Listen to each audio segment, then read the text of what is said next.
내가 알고 있는 연산은 뭐가 있습니까? 그치. 사칙연산은 누구에 대해서 하는 거예요? 그죠? 실수에 대해서 하는 거예요. 그죠? 이게 뭐 A, B, C, D건 걔가 실수라고 하면 더하기, 빼기, 곱하기, 나누기에 대한 이야기를 한단 말이야. 근데 중요한 건 우리가 집합이라는 거는 그냥 숫자가 아니라 뭔가를 모아놓은 모임이란 말이에요. 맞아요? 우리가 여태까지 쓰던 숫자랑은 다르게 집합은 모임의 개념을 가지고 있다 보니까 그럼 얘네들 모임 가지고 할 수 있는 연산이 무엇인가도 생각을 좀 해줘야 될 거예요. 맞아요? 당연히 알고 있겠지만 집합의 연산은 4가지 다른 연산이 있습니다. 더하기, 빼기, 곱하기, 나누기가 아니라 합집합, 교집합, 여집합의 차집합까지 4가지 다른 종류의 연산이 있는데 합집합이라는 건 이름 그대로 합하는 건데 이게 숫자를 합하는 거랑은 좀 다른 느낌으로 생각을 해주셔야 된다는 거야. 그죠? 애초에 집합이라는 게 모임의 성격을 가지고 있다 보니까 그런 집합 모임들을 합한다는 거는 결국 숫자끼리 더하라는 게 아니라 뭘 더하라는 거야? 원소들을 다 같이 모으라는 소리일 거라는 거죠. 그죠? 우리가 합집합, 두 집합이 있을 때 합집합을 나타내는 기호는 이제 이렇게 이걸 뭐라고 불러야 되니? 유는 아니고요. 뭔가 컵같이 생긴 실제로 내가 막 한글로 수식 입력을 막 할 때가 있거든요. 그러면 제 이름은 컵이에요. 컵처럼 생겨서 컵이라고 합니다. 그럼 뭐야? 저 컵 안에다가 모든 원소를 그냥 다 담는다는 느낌으로 생각을 하시면 돼요. 자, 그러면 이렇게 나오면 A, B의 원소들을 다 때려 담아 넣은 어떤 집합이라고 생각을 해주시면 될 텐데 내가 아까 뭐라 그랬어요? 집합의 원소는 중복된 원소를 딱 한 번만 적는다 그랬어요. 만약에 내가 A의 원소들을 다 모아놓고 B의 원소들을 다 모아놨는데 거기에 중복이 되는 원소가 있으면 걔네들은 한 번씩만 적어주셔야 된다는 거야. 됐습니까? 자, 근데 이 합집합이라는 거는 이제 조건제시법으로 수학적으로 나타내는 정의도 좀 기억을 해주셨으면 좋겠어요. 자, 결국 합집합은 A의 원소, B의 원소가 전부 다 들어가야 되는 건데 그러면 A의 원소랑 B의 원소 사이에는 뭐가 들어가야 되냐? 또는이라는 단어가 들어가면 될 거라는 거야. 이게 또는과 그리고라는 단어가요. 수학에서 되게 중요한 단어거든요. 옛날 옛적에 내가 수학을 공부할 때만 해도 원래 이 집합은요. 중학교 1학년 때도 한번 배우고요. 그리고 고등학교 1학년 1학기 첫 단원이 너네는 다항식이잖아? 선생님 때는 집합과 명제였어요. 되게 옛날 얘기 같죠? 바뀐 지 되게 오래됐거든요. 나도 다항식으로 바뀐 지가 벌써 한 10년 가까이 다 될 거야. 근데 내가 수학을 공부할 때만 해도 집합 문제를 먼저 배웠어요. 이걸 왜 먼저 배우냐? 그만큼 중요하기 때문에 그렇거든요. 이 모임의 개념을 모르고 너네는 수학상을 공부를 하잖아? 수학상을 공부할 때 이 또는 그리고 때문에 엄청 많은 고생을 한다는 거지. 내가 명제 때도 한번 이야기를 해주겠지만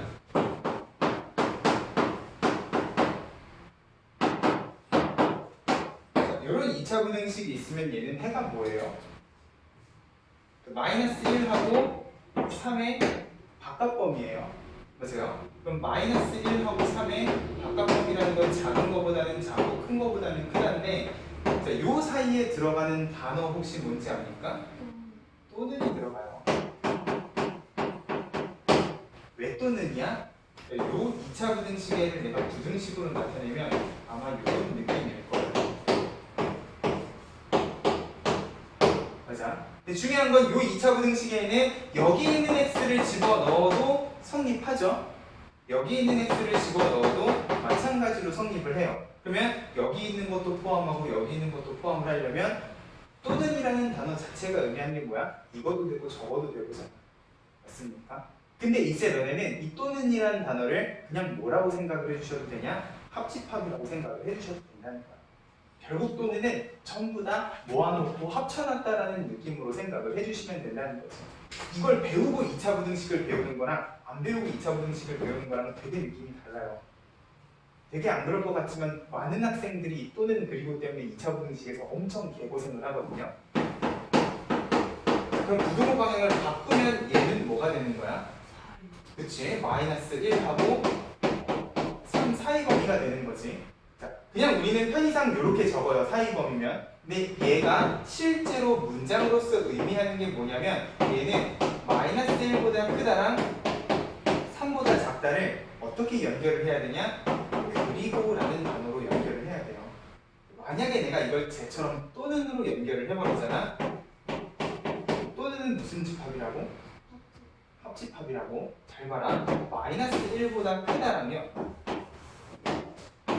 3보다 작다.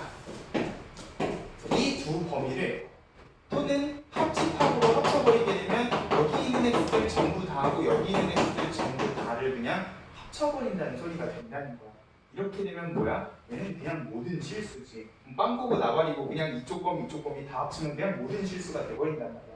맞아요? 의미상으로 사이 범위를 의미하는 표현이 아니라는 거예요. 됐어요? 이제 자 너네가 집합이랑 명제 문제를 풀다 보면 100% 2차 부등식 나올 거거든. 그러면 그때 나오는 또는이랑 그리고라는 단어도 이제 허투루 생각하시지 말라는 거예요. 사이 범위는 항상 그 사이에 그리고가 들어가 있어야 되고 이 그리고는 동시에 만족을 해야 된다라는 의미를 가지고 있다는 거지.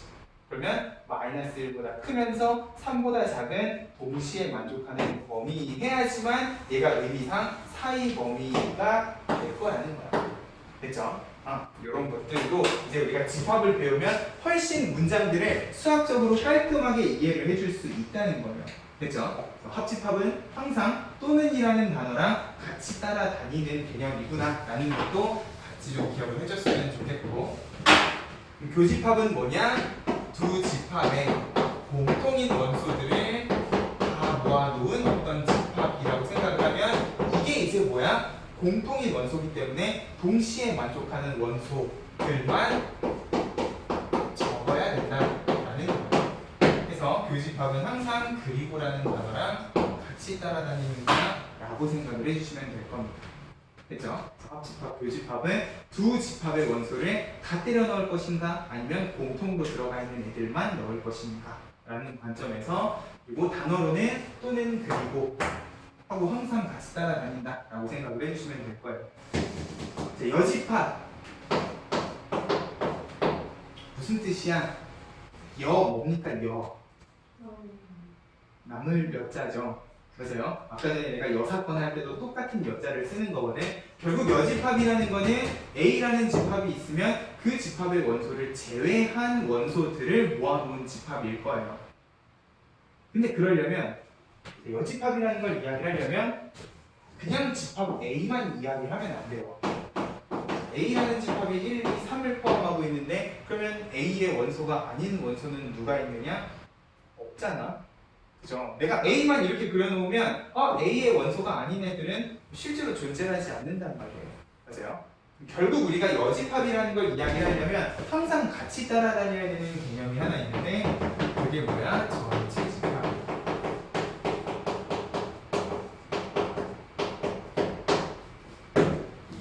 내가 어떤 집합에 대해서 이야기를 할 때 여집합을 이야기하고 싶으면 항상 그 집합들을 아우르는 훨씬 더 큰 개념의 집합이 있어야지만 그 바깥에 대해서도 이야기를 해줄 수가 있다는 거죠. 예를 들어 이런 식으로 A 바깥에 뭔가가 있어야 우리가 A의 여집합에 대해서 이야기를 해줄 수가 있을 거니까. 맞아요?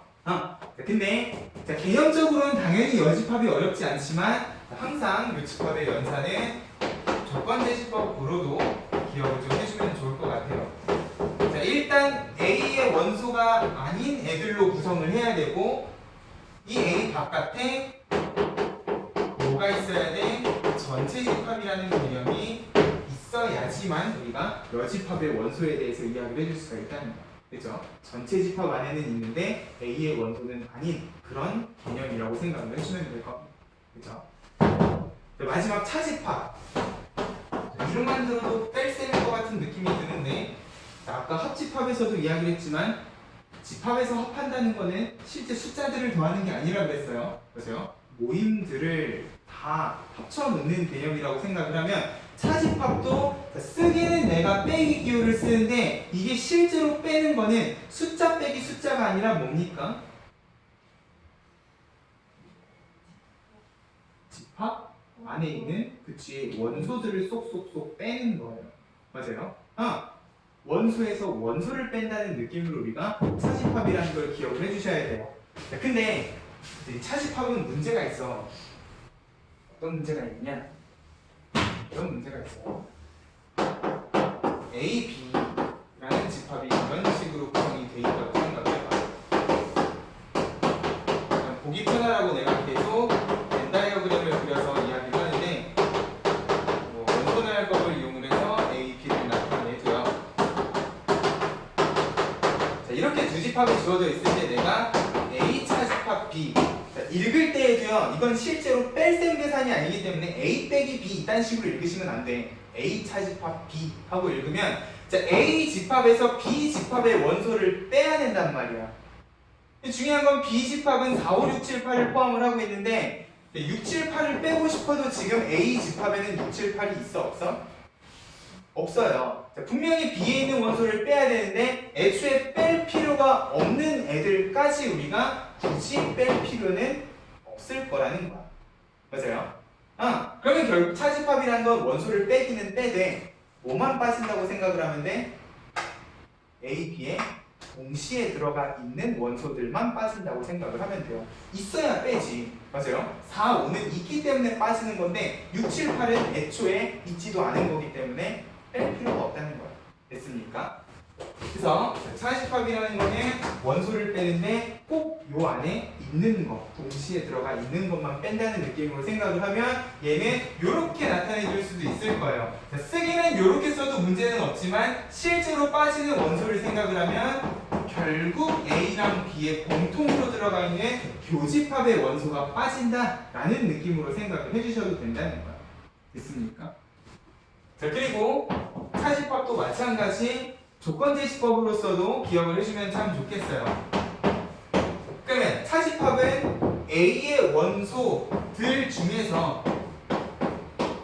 뭘 빼야 되는 거야? B의 원소가 아닌 애들만 모아놓으면 걔가 뭐가 되는 거야? 차집합이 되는 거지. A의 원소이지만 B의 원소인 건 다 빼고 생각을 했으면 좋겠다라는 거야. 됐습니까? 그래서 조건제시법으로 또 기억을 하는데 이 조건제시법 때문에 차집합은요 너네가 기억해야 되는 되게 중요한 공식이 하나 있어요. 자, 요거 그대로 내가 집합 기호로 나타내면 자, A의 원소니까 그냥 A 해주시면 될 거고 자, B의 원소는 아니었으면 좋겠잖아. 그러면 고집합의 원소가 아니면 여집합이라고 생각을 해줄 수도 있을 겁니다. 자, 지금 요 사이에 뭐가 들어가 있어? 그리고가 들어가 있어요. A의 원소이면서 B의 원소는 아닌 동시에 만족을 시켜야 되는 상황이잖아. 그리고는 무슨 집합? 교집합. 그러면 차집합은 이런 식으로 교집합을 이용해서 나타내 줄 줄도 알면 좋겠다는 거야. 됐어요? 실제로 A, B 두 집합이 있을 때 여집합이라는 거는 항상 전체 집합도 있어야 된다고 했으니까 자, A의 원소랑 자, B 바깥에 자, B의 원소가 아닌 애들하고 동시에 겹치는 부분을 생각을 하면 걔는 자연스럽게 A 차집합 B 이 부분에 해당하는 원소들만 남게 된다는 거지. 의미상으로도 요 A 교집합 B의 여집합은 차집합하고 정확히 똑같은 개념이라는 거예요. 됐습니까?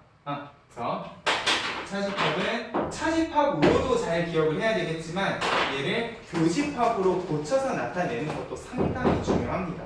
왜냐하면 내가 오늘은 설명을 하지 않겠지만 다음 시간에 집합의 연산법칙에 대해서 이야기를 할 거예요.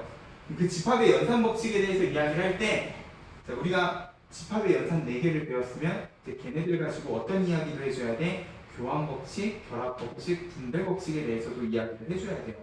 보세요. 너네가 중학교 때 사칙연산을 배웠으면 그 사칙연산에 교환법칙, 결합법칙, 분배법칙 배웠듯이 집합의 연산은 분명히 사칙연산하고는 다른 느낌이죠. 그러면 걔네들에 대해서도 교환법칙, 결합법칙, 분배법칙이 성립하는가 안 하는가도 이야기를 해줘야 된다는 거죠. 기본적으로 합집합이랑 교집합은 교환법칙, 결합법칙이 다 성립하는 연산인 반면에 얘는 어때요? 자리가 바뀌면 아예 다른 느낌의 집합이 되어버린다는 거예요. 지금 여기만 봐도 A 차집합 B는 A에서 B를 빼다 보니까 1, 2, 3이 남으면 B 차집합 A는 어때? B에서 A를 빼면 4, 5가 빠진 6, 7, 8이 남는단 말이야. 같은 집합이 아니라는 거죠. 보세요. 사칙연산도 뺄셈은 교환법칙 성립 안 하듯이 집합의 연산도 차집합은 애초에 교환법칙이 성립을 하지 않다 보니까 그러면 내가 이 차집합을 교환법칙을 쓸 수 있게 만들어주고 싶으면 자, 사칙연산에서는 A-B 교환법칙 쓰기 위해서 무슨 짓을 했어요? 중학교 1학년 때 마이너스까지 통째로 그냥 하나의 숫자라고 생각을 했어요. 자, B-A 이딴 짓은 못해도요. 우리가 실수의 사칙연산은 그냥 이렇게 교환법칙을 썼단 말이야. 맞습니까? 이러면 의미상 달라지지 않기 때문에 그러면 집합의 연산도 이 차집합을 교환법칙을 쓸 수 있게끔 만들고 싶으면 실제 교환법칙이 성립하는 합집합이나 교집합으로 고칠 줄 알아야 된다는 거지. 내가 만약에 차집합을 이렇게 적어놓고 얘네 둘 사이의 자리를 바꾸면 의미상 어때? 전혀 다르지 않은 계산이 되기 때문에 됐죠? 그래서 차집합은 교환법칙이 성립을 하지 않다 보니까 우리가 차집합을 교집합으로 고치는 것도 꼭 기억을 했으면 좋겠다는 거 됐습니까? 이런 느낌으로 집합들을 생각을 해주시면 될 거예요. 그래서 28페이지, 29페이지에 집합의 4가지 연산에 대한 이야기가 나오는데 일단 28페이지에 괄호 3번 서로소라는 것도 이야기를 좀 해볼게요. 서로소는 뭡니까?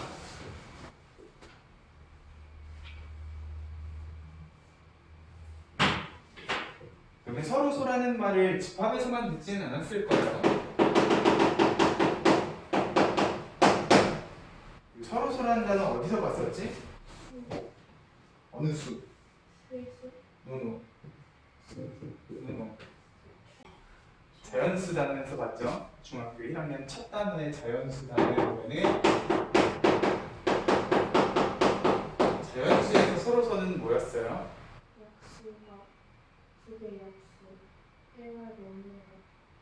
그치. 두 수 중에서 최대 공약수가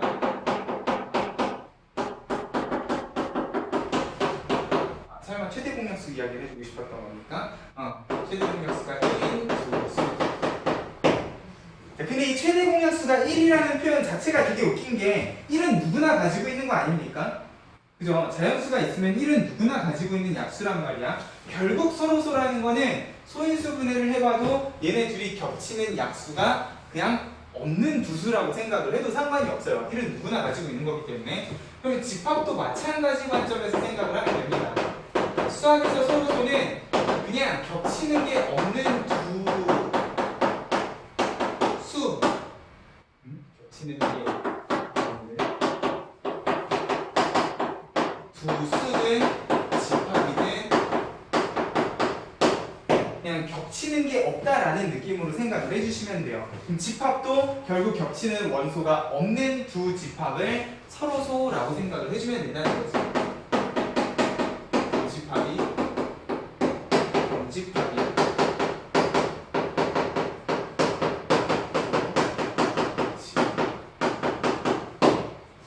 오케이. 자, 근데 이것도요. 이런 관점으로 생각을 해볼 수 있을 거야. 원소의 관점에서 생각을 하면 겹치는 원소는 없는 게 서로소인데 부분 집합의 관점에서 생각을 해요. 모든 집합은 공집합을 부분 집합으로 가지고 있어요. 맞아요? 그러면 서로소인 두 집합은 부분 집합 중에서 겹치는 부분 집합이 공집합밖에 없는 두 집합이라고 생각을 해주셔도 돼요. 만약에 겹치는 원소가 있으면 겹치는 부분 집합은 훨씬 더 많겠지. 근데 만약에 겹치는 부분 집합이 공집합밖에 없다?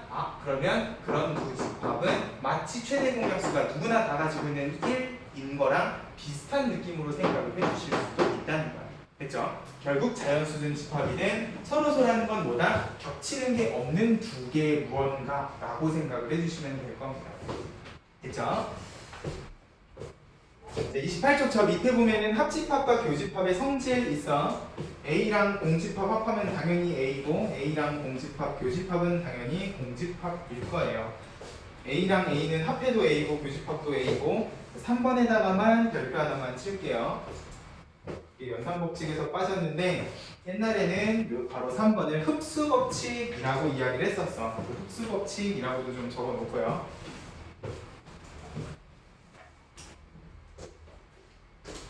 A랑 A 교집합 B는 합치면 당연히 A겠지. 맞아요. 교집합은 애초에 A 안에 포함되어 있을 거니까. 그리고 A랑 A 합집합 B의 교집합도 마찬가지로 A라고 생각을 해주시면 돼요. 어려운 개념 아니니까. 오른쪽에 전체 집합, 여집합, 차집합 이미 다 내가 이야기했고, 지금 거기 나와 있는 조건제시법들은 전부 다 밑줄 그어 놓고 별표 좀 쳐놨으면 좋겠어요. 합집합, 교집합은 당연히 또는 그리고의 동그라미를 치셔야 될 거고, 여집합, 차집합도 가능하면 조건제시법까지 우리가 기억을 해주면, 특히나 차집합은 얘가 왜 A 교집합 B의 여집합인지를 이 조건제시법 가지고 이야기를 해줄 수가 있을 거니까. 그리고는 교집합이라는 걸 생각을 하면서 조건제시법 표현하는 방법도 기억을 좀 해주세요.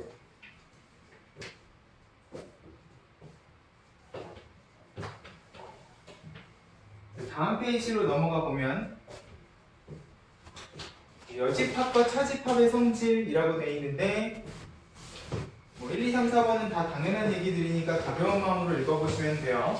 특히 바로 3번은 여집합의 여집합이면 그냥 다시 자기 자신으로 돌아온다라는 느낌으로 생각을 해주시면 되는데, 5번에다가 별표 하나 치고요.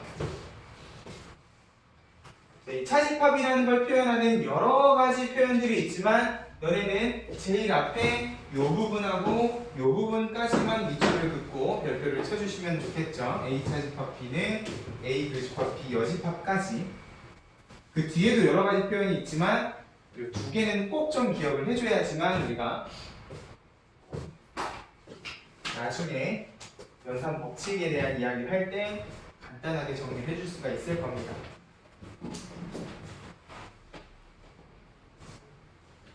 그리고 밑에 연산을 이용한 여러 가지 표현인데, 우리가 아까 앞에서 이야기했던 부분집합하고 같은 표현이 뭐냐? 얘네들을 이제 읽을 줄 아셔야 된다는 거야. A 합집합 B를 했더니 B가 됐대요. 누가 크다는 소리야? B가 크다는 소리처럼 보입니까? A의 원소랑 B의 원소를 다 갖다 때려 넣었는데도 그 집합이 새로운 집합이 되지 않고 B가 돼버렸다는 건 애초에 A의 원소가 전부 B에 있기 때문에 그런 거겠지. 맞아요? 합집합이 B다? 그러면 그 B가 더 큰 집합이구나 라고 생각을 해주시면 되고, 교집합은 반대로 생각을 해주시면 될 거야. 동시에 들어가 있는 원소를 싹 다 모았더니 그게 A가 돼버렸어? 그러면 A의 모든 원소가 마찬가지로 B에도 있었기 때문이다 라고 생각을 해주시면 된다는 거죠.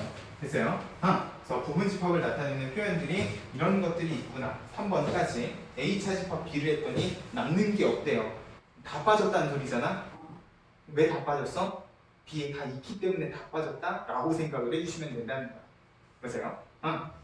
근데 진한 글씨는 아니지만 동그라미 4번까지는 우리가 좀 기억을 해줍시다. 여집합은 우리가 부분집합 관계를 이야기할 때 반대로 부분집합 관계가 뒤집힌다고 생각을 해주시면 될 거. 지금 오른쪽에 벤 다이어그램 있잖아요. 전체 집합이 있고 B가 있고 A가 있으면, B가 A를 포함하는 그림일 때 얘네들의 여집합을 생각을 해보면 A 바깥쪽에 있는 원소들하고 B 바깥쪽에 있는 원소들을 생각을 하면, 이번에는 반대로 누가 포함하고 있어? 노란색이 파란색을 포함하고 있는 그림이에요. 맞아요? 부분집합은 여집합을 하면 뒤집힌다 라는 느낌으로도 우리가 기억을 해주시면 부분집합을 합집합, 교집합, 차집합, 여집합 4가지 다른 방법으로 표현하는 방법도 기억을 해주셔야 된다는 거예요. 요거랑 같이 서로서랑 같은 표현도 차집합, 여집합의 관점에서 생각을 하면, 서로서는 겹치는 원소가 없는 거잖아. 이번에는 뺐을 때 빠질 원소가 없는 거죠. A 차집합 B를 했는데 그냥 A가 돼버려. 왜? 빠진 원소가 하나도 없기 때문에. 왜 빠진 원소가 없어? 겹치는 원소가 없기 때문에 라고 너네 머릿속에도 땡글땡글 돌아가셔야 된다는 거야. 그죠? B 차집합 A도 마찬가지일 거고, 동그라미 3, 4번 마찬가지로 오른쪽에 벤 다이어그램 그려져 있어요. A랑 B가 겹치는 게 없으면 이제 이런 그림을 상상을 해주셔야 되는데, 얘네들은 지금 포함 관계가 성립을 안 하지만 B 여집합을 생각을 하면 A 부분을 지금 포함하고 있단 말이에요. 맞아요? 여집합이 다른 집합을 포함을 한다. 아, 그러면 얘네 둘이는 서로서 관계에 있는 두 집합이구나 라고 기억을 해주시면 될 겁니다. 그렇죠? 그러니까 문제에서 이런 표현들을 굳이 서로서라는 표현을 안 쓰고 부분 집합이라는 표현을 안 써도 이 연산 가지고도 우리가 해석을 해주실 줄 알아야 된다는 거. 32쪽으로 가봅시다. 필수 예제 1번, 2번 안 할게요.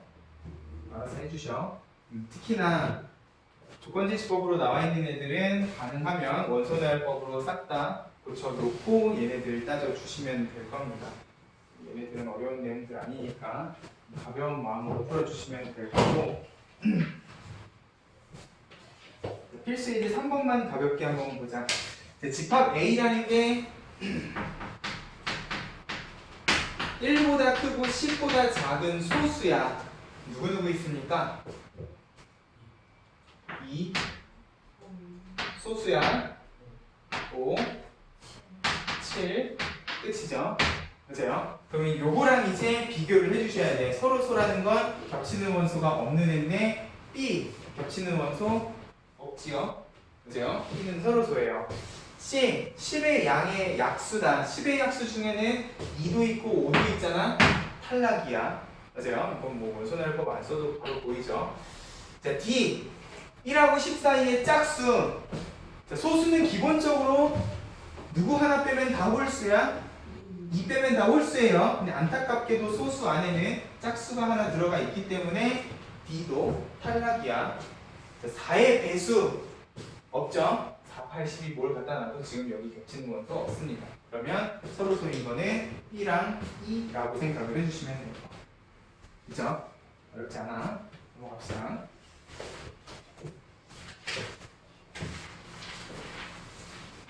필수 예제 4번. 자, 거기 문제에도 친절하게 적혀 있지만 우리가 이제 합집합, 교집합부터 시작을 해서 복잡한 집합에 대해서 이야기를 할 때에는 무엇을 최대한 활용을 해주자? 그림을 최대한 활용을 해주자. N 다이어그램을 이용을 해서. 왜냐면 우리가 어떤 집합을 그냥 중괄호로만 표현을 하면 중괄호로 표현할 때는 아까 전에 뭐 C였나요? 10의 약수 하면은 1, 2, 5, 10 해가지고 똑같은 원소가 있더라도 A 따로 C 따로 적다 보면은 잘 눈에 안 들어온단 말이야. 맞아요? 이렇게 나타내도 상관은 없지만 우리가 기본적으로 그림을 그려서 나타내면 자연스럽게 뭐가 돼요? 겹치는 원소는 겹치는 부분에다가 집어넣고 생각을 해줄 수가 있기 때문에 훨씬 따져주기가 편할 거라는 거지. 전체 집합이 9 이하의 자연수인데 지금 합집합의 여집합, 합집합 바깥쪽이니까 이쪽에 지금 원소 2가 들어가 있다고 생각을 하면 되고 고집합에는 5랑 8 그리고 A차 집합 B면은 여기에 1, 6, 7이 들어갔다 라고 생각을 해주시면 되는 거지. 근데 지금 다 채워놓고 나니까 여기 다 채워졌어. 그러면 여기에는 이제 나머지 원소들만 다 적어주면 되는 거잖아. 1, 2, 3, 4, 5, 6, 7, 8, 9가 없네. 맞아요? 나머지 부분까지 채워놓고 그 다음에 이제 집합 B든 뭐든 고민을 해주시면 돼요. 그쵸? 그래서 우리가 합집합, 교집합 특히나 이야기를 할 때는 벤 다이어그램을 최대한 활용을 해주자라는 거. 필수 예제 5번.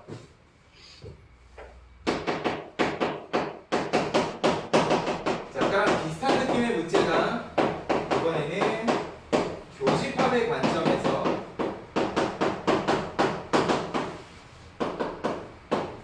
자, A 교집합 B가 2랑 5랍니다. 그럼 일단 너네가 제일 먼저 생각할 수 있는 건 뭡니까?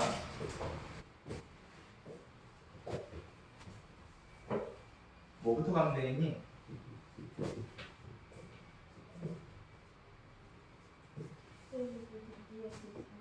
그치, 얘부터 생각을 해주시면 되지 않겠니? 왜요?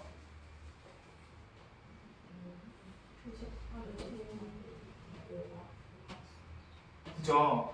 자, A에는 이미 교집합의 원소 2가 있죠. 근데 B에는 지금 2도 없고 5도 없단 말이야. 맞아요? 그러면 이왕이면 요거 두 개를 2호로 세팅을 하는 것보다는 요거가 5가 되게끔 일단 먼저 세팅을 해주시면 될 거예요. 그러면 A는 뭐가 되는 겁니까? 그렇지. 플러스 마이너스 고려 안 하시면 큰일 나요. 그럼 지금 두 가지 가능성에 대해서 생각을 해주셔야 되겠네. 이래서 내가 아까 검산 꼭 해보라고 한 거야. 두 가지 가능성이면 이 두 가지 가능성에 대해서 집합 A랑 B를 따져주셔야 되니까. 이미 1이든 마이너스 1이든 집합 A는 2, 3, 5가 되게끔 세팅이 된 거야. 뭐만 확인해 주시면 돼? B만 확인해 주시면 돼. 1 집어넣으면 2, 4에 5 하면 딱 교집합 2, 5 나오잖아. 그러면 아마 마이너스 1은 아닐 건데 그래도 검사는 해보자. 마이너스 1 집어넣으면 0, 4에 1, 개판이죠. 맞아요? 그러면 A는 1이라고 생각을 해주시면 될 겁니다. 됐죠? 어려운 문제는 아니지만 항상 우리가 어떤 미지수 값을 찾으면 검산하는 과정까지 생각을 해주셨으면 좋겠다는 거야. 넘어가. 네, 6번. 전체 집합의 두 부분 집합 A, B에 대해서 항상 옳은 거예요. 항상 옳은 거. 근데 지금 A, B가 뭐 어떤 관계다라는 이야기 없죠? 그럴 때에는 어떤 그림을 그려주시면 되냐? 제일 일반적인 이런 그림을 그려주시면 돼요. 있습니까? 그러고 나서 동그라미 1, 2, 3, 4, 5번을 보면 전체 집합은 말 그대로 전체 집합이기 때문에 바깥에 원소가 있어요? 없어요? 없어요. 근데 공집합이 A를 포함한다? 말도 안 되는 상황이에요. 그죠? 자, 2번도 마찬가지. 합집합이 A에 포함돼? 이게 무슨 개소리야. 그죠? 아니라고. 3번은 완전 맞는 말이죠. 교집합은 어느 그림을 그려도 B 안에 들어가 있을 겁니다. 4번 전체 집합이랑 비여집합을 교집합하면 걔는 그냥 비여집합이 되셔야지. 보세요. 5번 전체 집합은 A 합집합 B에 포함된다. 자, 이게 가능한 경우도 분명 있을 거예요. 맞아? A 합집합 B가 전체 집합을 포함하는 경우도 분명 있을 거야. 이런 식으로 합집합을 했더니 바깥에 아무것도 없어? 그러면 전체 집합 그 자체가 되는 거니까. 근데 그렇지 않은 경우가 있기 때문에 항상 옳다고 이야기는 해줄 수는 없을 거예요. 됐어요? 일반적인 경우에 대해서 항상 맞는 말은 3번밖에 없다는 거예요. 교집합은 누구한테 포함되어 있다라고 이야기를 해줄 수가 있다는 거지. 자, 필수 예제 7번. 얘는 상황이 어때? A가 B를 포함하는 그림이어야 돼. 그러면 이제 필수 예제 6번 그림이 아니라 A가 B를 포함하는 그림을 그려놓고 이제 고민을 해주시라고. 1번. 교집합은 B입니까? 완전 맞는 말이잖아. 그죠? 옳은 것을 고르는 건데 이미 1번부터 옳은 말이네요. 그래도 일단 우리는 5번까지 한번 가보자. 자, A 합집합 B는 누구여야 돼? 고쳐줍시다. 틀린 말들은 고쳐주자. 합집합은 A여야 되고 A 차집합 B는 자, A에서 B 빼면 몽땅 다 날아갑니까? 아니죠. 이게 맞는 말이 되려면 B 차집합 A하고 적어주셔야 되겠네. 맞아요? B에서 A를 빼면 몽땅 다 날아갈 거예요. 4번 A 여집합하고 B를 합친다? 아씨 그러면 여기가 B잖아요. 그죠? 전체 집합이라고 이야기를 해줄 수가 없을 거야. 그러면 이것도 맞는 말을 만들어주고 싶으면 여집합을 A가 아니라 B에다가 붙여주시면 돼요. B 여집합이랑 A를 합친다? 이러면 B 바깥쪽에 A까지 포함을 하면 모든 집합, 모든 원소들이 다 들어가 있을 거죠. 그죠? 요게 전체 집합이 돼야 된다는 거야. 동그라미 5번 너무나 쉬우니까 넘어갈게요. 여집합은 부분 집합 기호가 반대 방향으로 뒤집혀야 된다라고 아까 이야기를 했으니까. 그래서 이런 옳은 것은 옳지 않은 것은 문제를 풀 때에도 누가 벤 다이어그램이 아주 기가 막히게 잘 활용이 될 거다라는 것을 기억을 해주시면 됩니다. 필수 예제 8번. A, B, C, D, E에 D, E에 대해서 A 교집합 X가 X고요. A 교집합 B에 X를 합했더니 X다. 자, 요거를 만족시키는 집합 X의 개수, 집합 X의 개수에다 밑줄 그어봐. 내가 아까 집합의 개수는 뭐라고 했습니까? 부분집합의 개수라 그랬죠. 그럼 일단 어떤 조건인지부터 생각을 해볼게요. 자, 아까는 대놓고 부분집합 기호였는데 이제는 교집합이랑 합집합 가지고 우리가 따져줘야 돼. 자, A랑 X랑 교집합이 X라는 건 누가 더 크다는 소리야? A가 크다는 것처럼 보여요. 아, X는 A에 포함이 돼 있겠구나. 자, 합집합이 X야. 누가 더 크다는 소리야? X가 더 크다는 소리죠. X는 A 차집합 B는 포함을 하고 있을 거야. 그러면 요거를 합치면 이제 우리가 어떻게 이야기를 해줄 수 있겠어? A 차집합 B는 포함을 하면서 A의 부분집합이 이러면 정확히 우리가 앞에서 풀었던 문제랑 똑같은 문제가 되는 거지. 맞아요? X는 A의 부분집합이면서 뭘 포함해야 돼? A, B, C는 꼭 포함해야 돼. 어떻게 하면 돼? A, B, C는 빼고 D, E만 가지고 부분집합의 개수 찾아주시면 된다는 거지. 됐죠? 이런 식으로 교집합, 합집합으로 표현이 달라지더라도 우리가 집합의 개수는 항상 뭐라고 생각을 하자? 부분집합의 개수라고 생각을 하자. 됐습니까? 집합의 연산 법칙 봅시다. 우리 지난 시간까지 집합의 기본 연산까지 이야기했었어. 카메라 보인다고 카메라만 쳐다보고 있지 말고요. 책 보고 수업 들으세요. 자, 우리가 지난 시간에 집합의 기본 연산 4가지에 대해서 이야기를 했어요. 첫 번째 합집합, 교집합, 그리고 여집합이랑 차집합 이 4가지에 대해서 이야기를 했고, 자, 내가 지난 시간에 사칙연산에 대해서도 이야기를 했었잖아. 기본적으로 우리가 실수에 덧셈, 뺄셈, 곱셈, 나눗셈을 배우고 나면 뭘 해? 이 사칙연산이 교환법칙, 결합법칙, 분배법칙이 성립하는가에 대해서 이야기를 한단 말이야. 근데 내가 지난 시간에 이야기했던 집합의 연산이라는 거는 사칙연산하고는 조금 다른 느낌의 모임을 모으고 모임의 공통인 원소, 이 모임 바깥에 있는 원소, 그리고 모임에서 모임을 빼는 연산에 대해서 이야기를 했기 때문에 자, 요 연산들은요 기본적으로 실수의 연산하고는 다르기 때문에 얘네들에 대해서 다시 우리가 교환법칙, 결합법칙, 분배법칙이 성립을 하는가를 다시 이야기를 해줘야 돼요.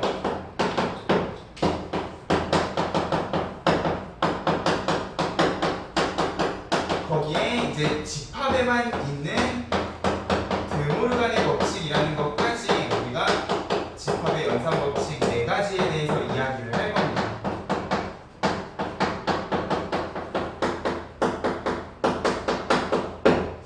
근데 교환법칙, 결합법칙, 분배법칙은 이미 우리가 사칙연산 때도 한번 이야기를 했던 거야. 교환법칙은 뭐야? 그치, 자리를 바꾸는 거죠. 그러면 자, 집합의 연산에서 자리를 바꿀 수 있는 연산은 무엇이 있는가? 교집합하고 합집합 두 개가 이런 식으로 자리를 바꿔도 의미상 달라져, 안 달라져?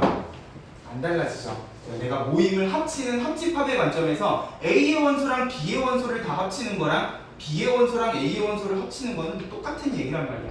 교집합도 마찬가지예요. A의 원소, B의 원소, 공통인 원소를 모으나 B의 원소, A의 원소, 공통인 원소를 모으나 의미상으로는 달라지지 않는다는 거야. 그죠? 그러면 집합의 연산에서는 합집합이랑 교집합이 기본적으로 교환법칙이 성립을 하는 연산일 건데 자, 되는 게 있으면 안 되는 것도 기억을 하셔야지. 그러면 합집합, 교집합 말고 교환법칙이 성립을 하지 않는 연산은 뭐냐? 지난 시간에 제가 얘기했지만 차집합은 이렇게 자리를 바꾸게 되면 완전히 의미상 다른 식이 돼버린다는 거예요.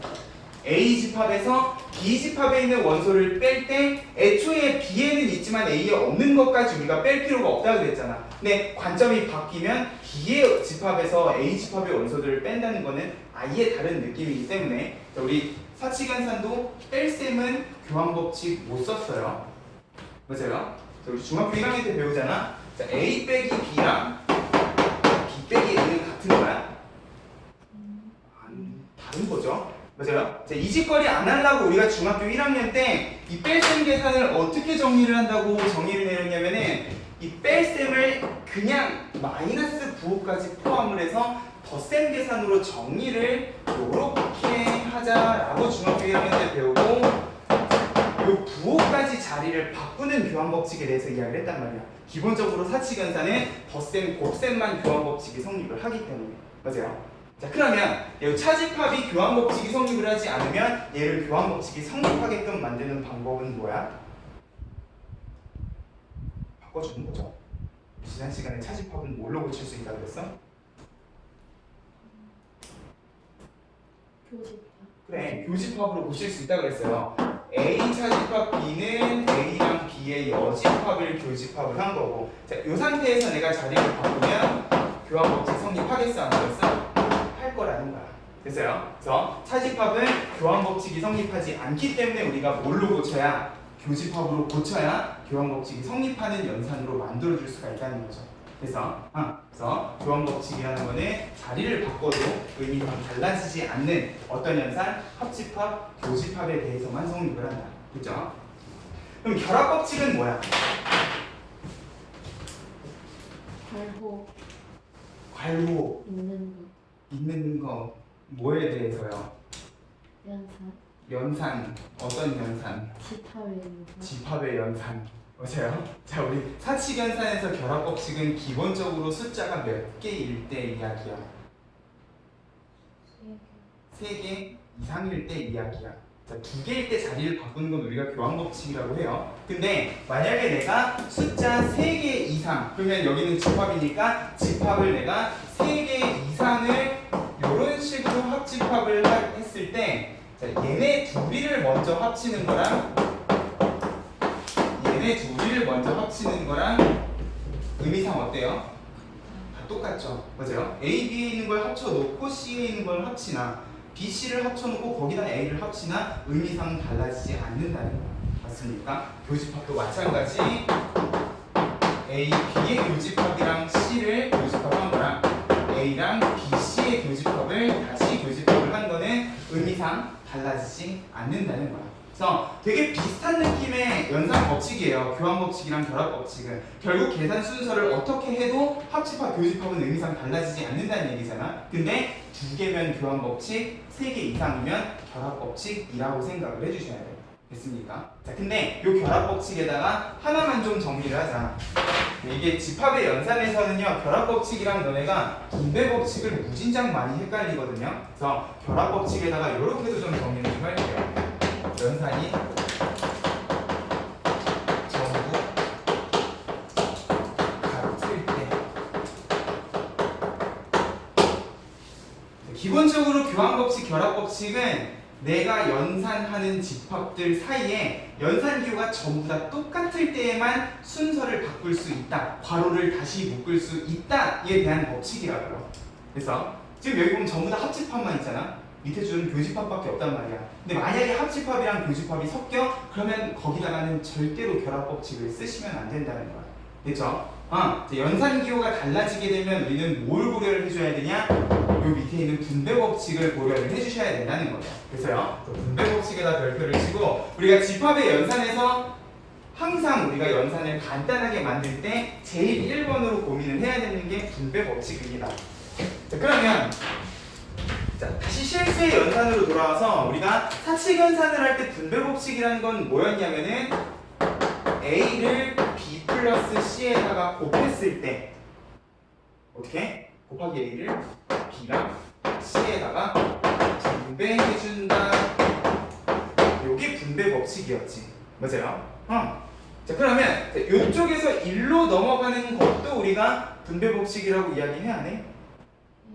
해요. 분배법칙은 기본적으로 분배하는 것도 분배법칙이지만 등식은요 항상 왼쪽에서 오른쪽으로만 가는 게 아니야. 얘네 둘이가 같으면 이쪽에서 일로 가는 것도 마찬가지 분배법칙이라고. 맞아요? 해서 기억날지는 모르겠지만 우리가 중학교 때 분배법칙을 이용해서 이렇게 괄호를 풀어 헤치는 요 과정을 뭐라고 이야기했어? 분해? 인수? 분해? 인수, 분해. 자, 인수분해는 일로 가는 게 인수분해죠. 그치, 전개라고 했어. 보자. 자, 여기 공통 부분을 묶어가지고 다시 이렇게 만드는 건 우리 인수분해라고 했었거든요. 맞아요? 기본적으로 분배법칙이라는 거는 오른쪽으로 가건 왼쪽으로 가건 둘 다 우리가 분배법칙이라고 이야기를 하고, 오른쪽으로 가는 건 전개, 왼쪽으로 가는 건 인수분해라고 이야기를 했다. 요거랑 비슷한 느낌의 연산을 집합에서도 해줄 수가 있다는 거죠. 자, 근데 집합의 분배 법칙은 두 가지를 기억을 하셔야 돼. 기본적으로 실수의 분배 법칙은 곱하기 하나에 대해서밖에 이야기를 못해요. 예를 들어서 내가 a 플러스 b 곱하기 c, 여기에다가 a 플러스를 bc에 이렇게 분배를 해? 이런 미친 짓 할 수 있어요? 없죠. 얘는 그냥 a 플러스 bc지 플러스를 b 곱하기 c에다 분배한다라는 느낌으로는 이야기를 안 한단 말이에요. 맞아요? 자, 그러면 실수 연산에서 얘는 되고 얘는 안 되는 이유는 뭘까?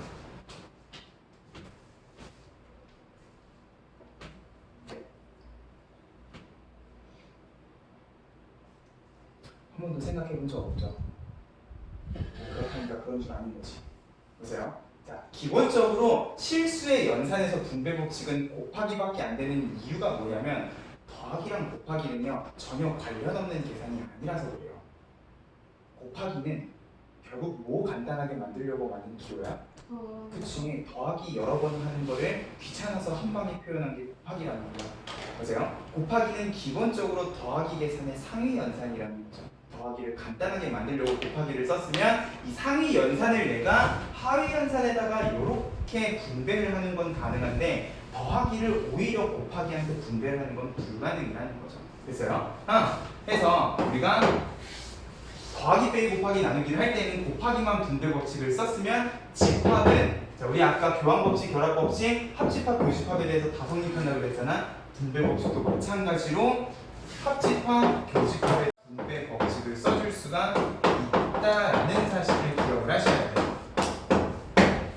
자, 그리고 결합 법칙이랑 다른 점은 뭐야? 결합 법칙은 연산이 전부 다 똑같은 거고요. 분배 법칙은 연산이 합집합, 교집합 혹은 교집합, 합집합으로 다른 경우야. 이거를 아무 생각 없이 선생님 그러면 이 괄호는 이렇게 다시 묶어가지고 A 합집합 B랑 교집합 C 해주면 되니까 안 된다고요. 됐어요? 연산 기호가 다르면 절대로 결합 법칙을 써주시면 안 돼.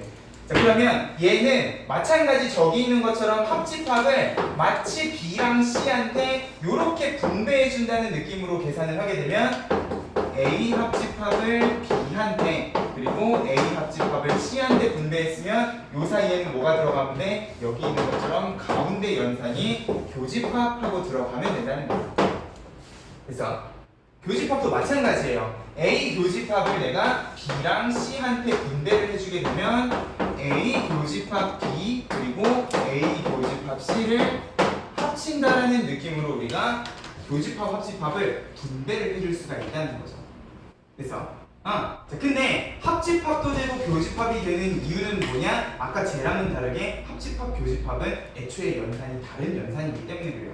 관련 있는 연산이 아니라 합집합은 합집합대로 모으는 거고 교집합은 교집합대로 공통인 원소를 뽑는 전혀 다른 느낌의 연산이기 때문에 얘네는 둘 다 분배하는 게 가능하다는 거야. 됐습니까? 오케이. 자, 근데 내가 방금 아까도 얘기했지만 자, 왼쪽에서 오른쪽으로만 가는 게 등식이 아니라 그랬어요. 맞아? 자, 여기서 일로 가는 것도 분배 법칙이지만 이쪽으로 돌아오는 것도 마찬가지로 분배 법칙이란 말이야. 그러면 자, 오른쪽처럼 나와 있는 식이 있을 때 자, 얘도 뭐야? 합집합, 교집합, 합집합, 교집합, 합집합, 교집합으로 교집합, 합집합이 섞여 있는 경우야. 자, 그때 우리가 모두 생각을 할 줄 알아야 되느냐?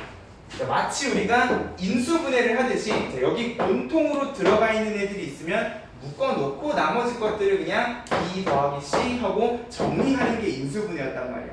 맞아요? 그러면 집합의 연산도 마찬가지 공통인수를 묶어서 생각을 하자는 거죠.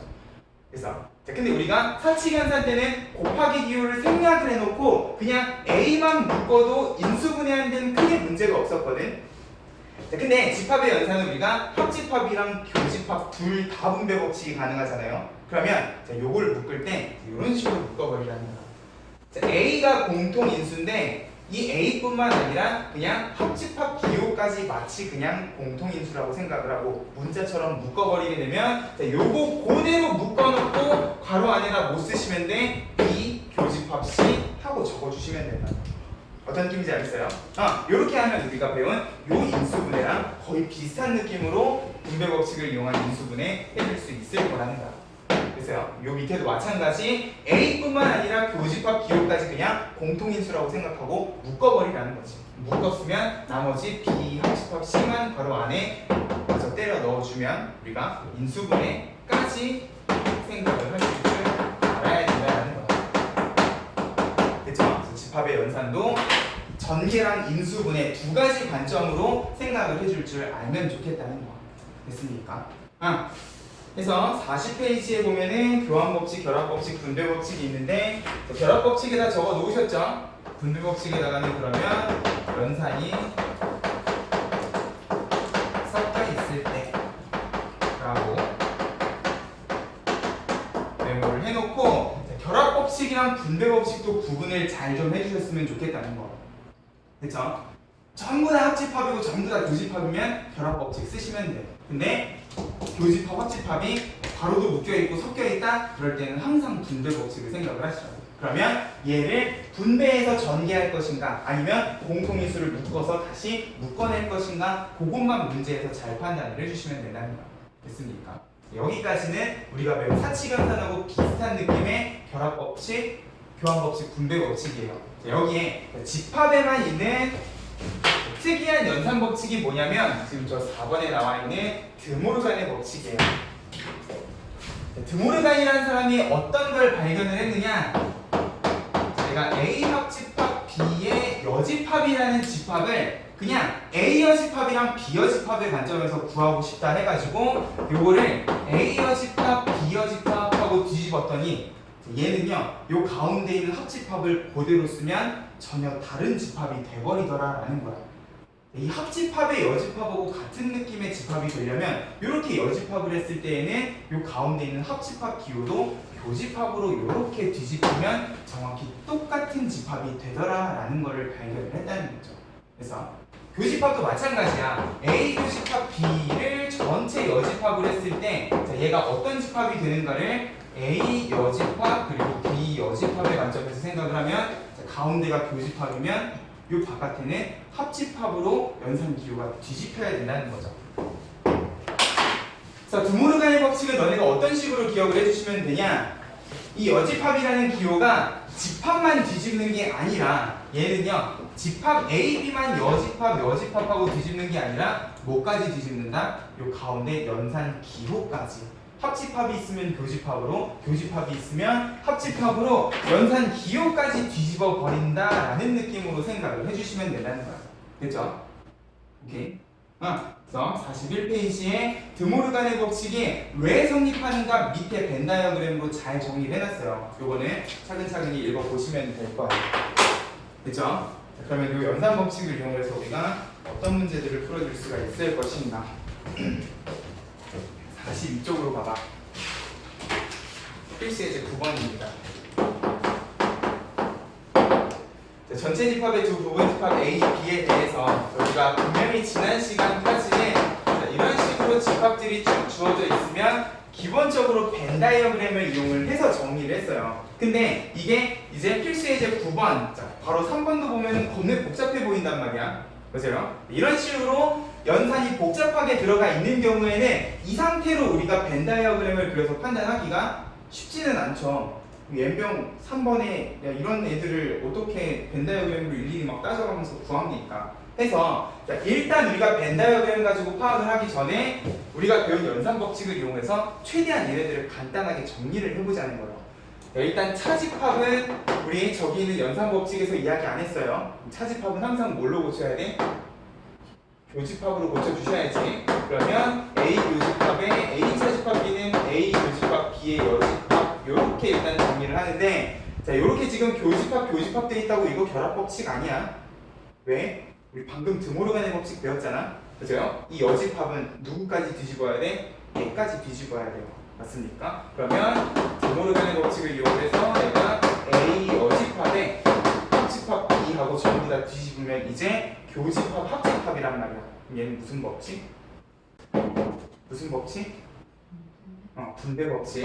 자, A 교집합을 요렇게 분배를 해서 정리를 하면은 왼쪽은 A 교집합 A 여집합에 A 교집합 B 가운데는 합집합 보세요. 이렇게 하면은 아까보다 훨씬 이해하기가 쉬운 식이 나오죠. 왜? A랑 A 여집합은 공통인원수 있어 없어? 있어요.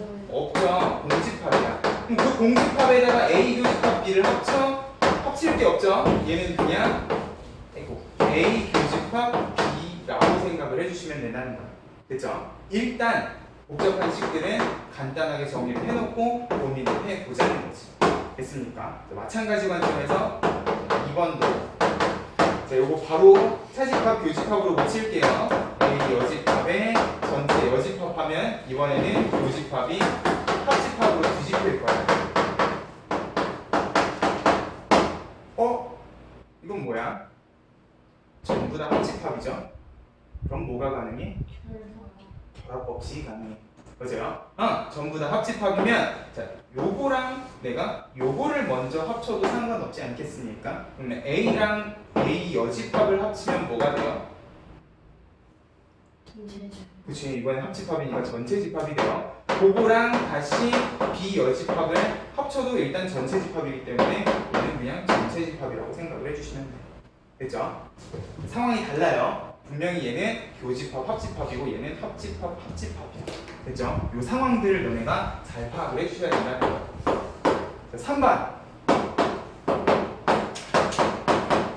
자, 이것도 일단 바깥의 차집합은 냅두고 안쪽의 차집합부터 교집합으로 먼저 좀 고칠게요. 이 교집합의 A 여집합의 여집합은 그냥 그대로 A가 되는 거야. 보입니까? 자, 그러면 요 안쪽은 지금 교집합, 합집합, 교집합이니까 뭐야? 분배법칙 써주셔야지. 자, 여기는 지금 비교집합이 공통인수야. B만 묶지 말고요. 연산 기호까지 묶어버리면 자, 일단 얘는 나중에 생각합시다. 비교집합으로 묶으면 자, 나머지 것들은 어떻게 하면 돼? 다 그냥 그대로 때려 넣으면 되는 거야. 그럼 아까랑 똑같이 A랑 A 여집합의 합집합은 전체 집합. 걔랑 B가 되죠. 얘는 사실 B 빼기 B였다는 거야. 맞습니까? 이런 느낌으로 우리가 복잡한 식들의 연산 법칙을 이용해서 간단하게 정리를 해줄 수도 있었으면 좋겠다. 됐죠? 자, 필수 이제 10번. 자, 전체 집합 U의 두 부분 집합에 대해서 자, 어쩌고 저쩌고 저쩌고 하고 나와 있는데 이것도 겁나 복잡하단 말이에요. 자, A 여집합에 B 여집합을 합친 다음에 거기에다가 A에다가 B 여집합을 합쳐서 다시 교집합을 구한 다음에 그거랑 다시 A 교집합을 어느 세월에 하고 앉았니? 그죠? 해서 일단 이게 공집합이라고 나와 있지만 요 안에 있는 것부터 좀 정리를 하면 자, 여기 지금 합교합이야. 공통인수 보여요? 누가 공통인수야? 합집합의 비여집합이 공통인수야. 그러면 내가 얘를 비여집합의 합집합으로 묶어버리면 나머지 것들 뿅뿅 그대로 적어주시면 돼요. 그럼 뭐야? 공집합이죠. 그러면 공집합이랑 합쳐봐야 얘는 그냥 비여집합이 될 겁니다. 좀 잘하는 거 맞죠? 네. 자, 그러고 요 끝에 있는 교집합 A까지 하면 얘는 뭐라? 자, 빼기 마이너스 아니에요. 차집합이라고 이야기합시다. A 차집합 B 딱 공집합인 상황이에요. 자, 빼서 공집합이야. 무슨 관계입니까? A가 B보다 작은 거지. 무시한 시간 했잖아. 그죠? A에서 B를 뺐더니 남는 게 하나도 없어. 그럼 A에 있는 원소가 홀라당 다 날아갔다는 소리잖아. 그러면 B가 A를 포함하고 있구나 라는 그림을 그려주셔야 된다. 됐죠? 그럼 답은 몇 번입니까? 1번이죠. 대놓고 지금 A가 B의 부분집합이다 라고 나와 있어. 됐습니까? 그래서 일단 우리가 복잡한 연산이 나와 있을 때에는 항상 제일 먼저 얘네들을 연산 법칙을 이용해서 간단하게 정리하는 것부터 좀 이야기를 할 수 있었으면 좋겠어요.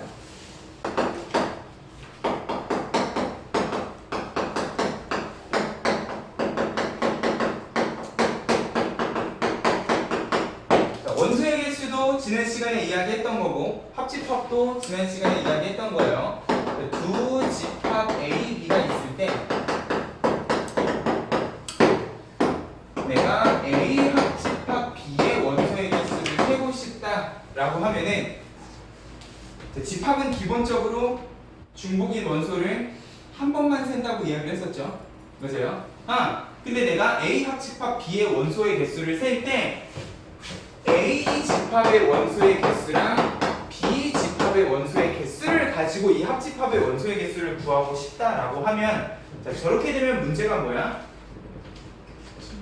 그치, 그냥 각각의 집합의 원소들을 따로따로 세가지고 더하게 되면 지금 얘네 둘의 동시에 들어가 있는 원소를 두 번 세게 된단 말이야. 맞아요? 그럼 이 두 번 센 원소들은 한 번씩은 빼줘야 되는 거지. 해서 내가 합집합의 원소의 개수를 A 그리고 B 집합의 원소의 개수 가지고 구하고 싶을 때에는 항상 교집합의 원소의 개수를 빼줘야 된다. 맞습니까? 자, 근데 집합이 두 개일 때는 이렇게도 기억을 하지만 벤 다이어그램을 이용하면 훨씬 이해하기가 편할 거예요. 왜냐면 집합이 두 개면 벤 다이어그램이 별로 그렇게 복잡하지가 않거든요. 자, 지금 이 벤 다이어그램에서 내가 채워야 되는 부분은 하나, 둘, 셋, 네 개야. 맞아요? 자, 요거 가지고 위에 있는 것도 설명을 해줄 수가 있을 거예요. 자, 지금 요 A 집합의 원소의 개수는 여기 있는 원소의 개수, 여기 있는 원소의 개수를 다 세는 거지. 이것도 마찬가지. 여기 원소, 여기 원소를 셌으면 가운데 두 번 센 거는 한 번 빼줘야 된다는 거예요. 그래서 이런 느낌으로 기억을 하시되 거기 집합이 두 개인 경우에는 이렇게 좀 적어볼게요. 우리가 앞으로 원소의 개수 문제를 셀 때 집합이 두 개면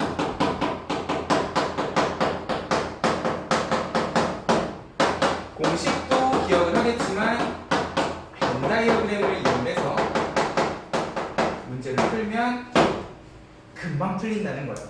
그래서요. 공식도 공식이지만 집합이 두 개일 때는 항상 벤 다이어그램 그려놓고 상황을 파악을 해줄 수 있었으면 좋겠다는 거야. 됐죠?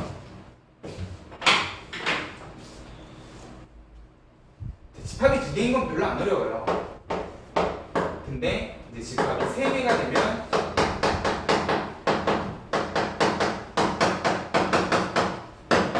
생각할 게 많아진다는 거야.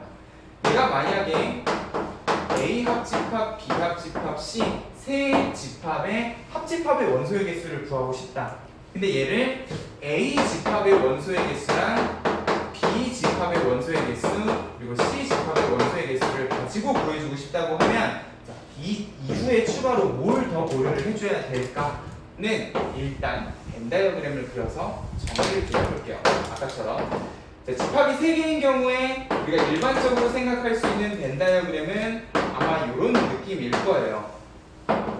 맞아. A, B, C가 있으면 A랑 B가 겹치는 부분, B, C가 겹치는 부분, A, C가 겹치는 부분 그리고 셋 다 겹치는 부분까지 고려를 한 게 제일 일반적일 텐데 여기에서 내가 집합 A의 원소의 개수를 센다고 하면 여기, 여기, 여기, 여기에 있는 원소의 개수를 세겠지. 집합 B는 여기, 여기, 여기, 여기에 있는 원소의 개수를 셀 거야. C는 여기, 여기, 여기, 여기에 있는 원소의 개수를 세면 자, 지금 여기 벤 다이어그램에는 한 번씩 센 애들도 있지만 두 번씩 센 애들도 있고 심지어 세 번 센 애들도 있단 말이야. 얘네들을 우리가 이제 추가로 빼기 계산을 해줘야 된다는 거야. 자, 근데 이거를 여기는 어디 하지 말고 그냥 두 집합의 교집합의 관점에서 생각을 해보면 자, 내가 만약에 A 교집합 B에 있는 원소를 한번 뺀다고 하면 이 부분이잖아. 이 부분에 있는 원소를 요렇게 뺍니다. 자, 마찬가지로 BC가 겹치는 부분의 원소의 개수를 뺀다고 생각을 하면 이번에는 여기 그리고 여기가 빠질 거야. 그러면 이쪽도 빼야지. C랑 A가 겹치는 부분의 원소의 개수를 빼고 싶다라고 하면은 여기를 빼면 이제 요 세 부분은 한 번씩 세게 됐어요. 중요한 건 요거를 세 번 빼는다고 세 번을 뺐더니 가운데가 통째로 다 날아가 버린단 말이야.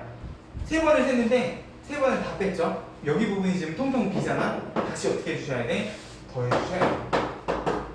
A 교집합, B 교집합, C에 있는 원소의 개수를 다 다시 세는 식으로 생각을 하면, 자, 집합이 3개일 때 합집합의 원소의 개수는요, 이렇게 생각을 해주시면 돼. 집합 하나짜리는 더하고 집합 2개짜리 교집합은 빼고 다시 3개짜리는 더한다 라는 느낌으로 전체 합집합의 원소의 개수를 세주시면 된다는 거야. 됐죠? 그러면 깔끔하게 이 벤다이어그램 상에서도 가운데 부분까지 전부 한 번만 다 세게 될 거니까. 됐죠? 자, 이런 식으로 집합 3개도 기억을 해주시면 되는데, 자, 집합 3개인 거에다가 좀 적어 놓을게요. 집합이 3개일 때는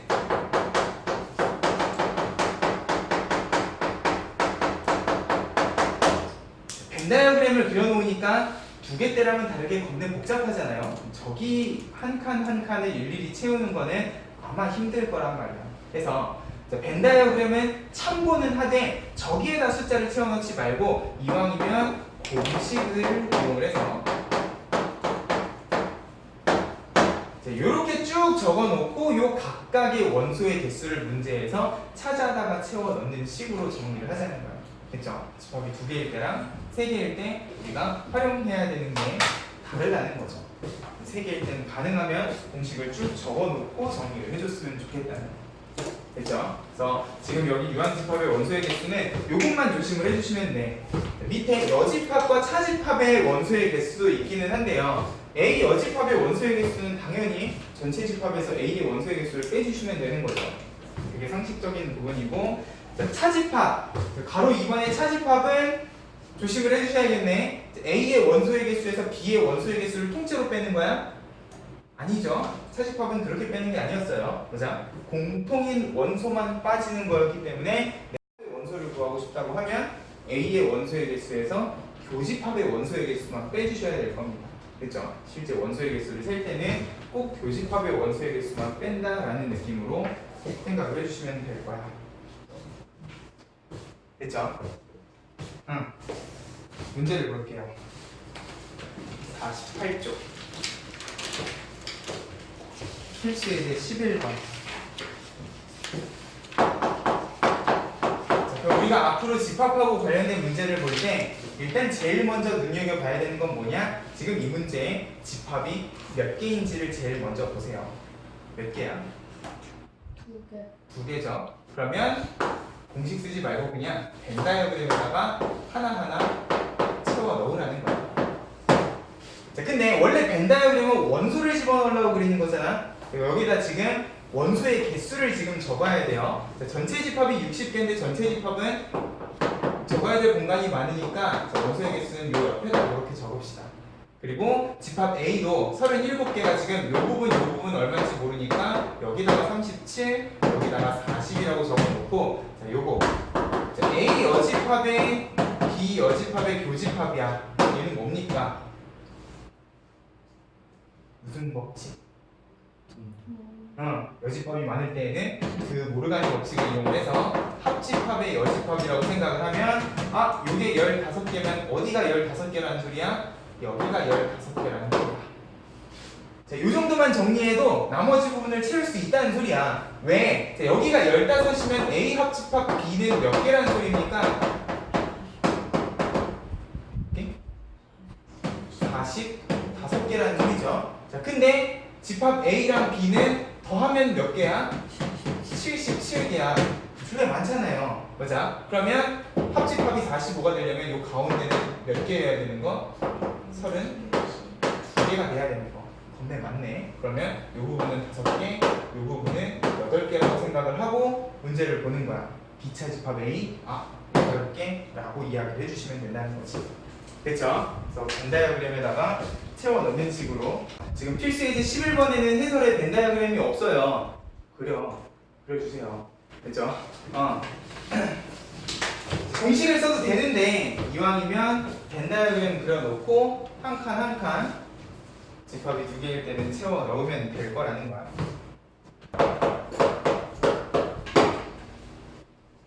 자, 필수예제 12번. 자, 일단 제일 먼저 봐야 되는 건 뭐라? 몇 개? 2개. 2개처럼 보여요? 영어 수학 2개잖아요. 그러면 벤다이어그램 그리시라고. 전체 집합에 영어 문제를 맞힌 놈들, 수학 문제를 맞힌 놈들 집합이 2개야. 마찬가지로 전체 60명이고요. 영어 문제를 푼 학생은 35, 수학 문제는 28에 모두 못 푼 놈은 5명이다. 아까 요 문제를 그냥 말로 써놓은 거죠. 그러면 합집합이 55개여야 되는데 지금 얘네 둘이는 합치면 얼마야? 63이에요. 55이어야 되는데 63이야. 가운데는 몇 개? 8개. 그러면 여기는 27에 여기는 20. 문제에서 물어보는 건 맞네. 자, 영어 문제와 수학 문제 중 적어도 한 문제를 푼 학생 적어도 동그라미 쳐라. 우리 지난 시간에 적어도라는 말 이야기했었잖아요. 적어도는 한 문제만 풀어도 되고 두 문제만 풀어도 돼요. 그러면 이 적어도가 집합에서 의미하는 건 뭐인 거야? 노 이건 6번으로 생각하실 필요 없어요. 또는 하고 적어놔. 적어도에다가 적어도는 또는이라고 생각을 하죠. 그러면 그냥 합집합이라고 생각을 하고 전체 합집합 55개 계산해 주시면 된다고. 2번 둘 다 푼 학생 이건 뭐야? 교집합 8명일 거고요. 영어 문제만 푼 놈 여기 있는 27명 물어보는 거예요. 됐죠? 그래서 벤 다이어그램 채워놓고 그 다음에 하나하나 해결을 해주시면 될 겁니다. 그래서 얘는 지금 밑에 해설에도 벤 다이어그램 그려져 있어요. 참고해서 집합이 2개일 때는 꼭 벤 다이어그램을 그리자. 필수 예제 13번. 예? 이것도 집합이 2개네. 벤 다이어그램을 그려보자. 자, 전체 집합이 30개, A가 22, B가 17. 자, 보통은 여기에 하나가 더 있어야 되는데, 자, 이렇게만 딱 던져놓고 지금 필수 예제 13번은 뭘 물어봤냐? 교집합의 원소의 개수가 아니라 이 교집합의 원소의 개수의 최대값이랑 최소값을 물어봤어. 자, 지금 여기 주어진 조건만 가지고는 우리가 여기 있는 원소의 개수들을 딱딱 채워줄 수가 없는 상황이죠. 그래서 지금 최대값, 최소값을 물어보고 있는 것 같은데, 자, 일단 최대값부터 한번 고민을 해보자. 그럼 얘네들이 겹칠 수 있는 원소의 가장 큰 값은 얼마입니까? 17처럼 보여요? 맞아? 자, 얘네 둘이가 최대한 겹친다고 하면 B가 17명인데 동시에 들어가는 원소가 18개일 수 있나요? 없죠. 맞아요? 결국 최대값은 이 둘 중에 작은 원소의 개수에 대해서 결정될 거야. 맞아? 최대값은 어렵지 않아요. 그냥 둘 중에 작은 거 따라가면 된다는 거지. 그러면 최소값은 우리가 어떻게 결정을 해주면 좋겠니?